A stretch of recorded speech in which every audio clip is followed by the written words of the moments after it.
గత ప్రభుత్వంలో ఉన్న అభివృద్ధి చూడండి, ఇప్పుడు చూడండి. ఈ ప్రభుత్వంలో ఇప్పుడు ఈ బై ఎలక్షన్ అన్న వరకే మంత్రుల్లో పర్యటించడం, మంత్రులు ఇనాగ్రేషన్ చేయడం జరుగుతుంది.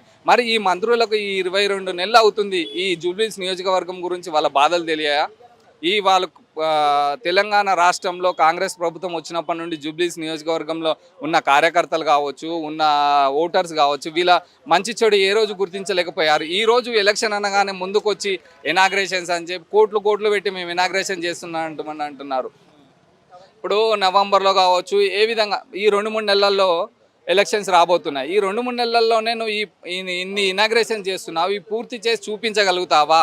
ప్రజల్లో ఖాళీ ఏదో మాటకి ఇనాగ్రేషన్ చేసేసి కొబ్బరికాయ కొట్టేసి ఫొటోస్ దిగేసి వెళ్ళిపోతే నీకు ఇవి పూర్తి చేయాల్సిన పనులు మిగిలిపోతాయి కదా. ప్రజలకు కావాల్సింది ఏంటి? అభివృద్ధి. ప్రజలకు కావాల్సింది ఈ యొక్క పథకాలు. ఈ పథకాలను ముందిచ్చి ప్రజల్లోకి వెళ్ళండి. మేము ప్రజల్లో ఉన్నాము, ఎందుకంటే ప్రజలకు ఇచ్చినటువంటి అభివృద్ధి కార్యక్రమాలు ఉండొచ్చు, వాళ్ళకి ఇచ్చినటువంటి పథకాలు ఉండొచ్చు. ఆ విధంగా మేము ఇచ్చాం కాబట్టి ధీమాగా ఉన్నాం. ఈ ప్రభుత్వంలో, ఈ కాంగ్రెస్ ప్రభుత్వంలో ఇన్ఛార్జీలు కావచ్చు, మినిస్టర్లు కావచ్చు, ఎవరు ఎన్ని ఇనాగ్రేషన్స్ చేసినా ఏం చేసినా ప్రజలు ఆలోచిస్తారు. మాకు ఏం జరిగింది, మాకు ఉపయోగం ఏంటి, ఏ ప్రభుత్వం ద్వారా ఉపయోగం పొందాము, మేము ఎవరి ద్వారా లబ్ధి పొందామనేది మటుకు ప్రతి ఓటర్ కూడా గుర్తిస్తారు.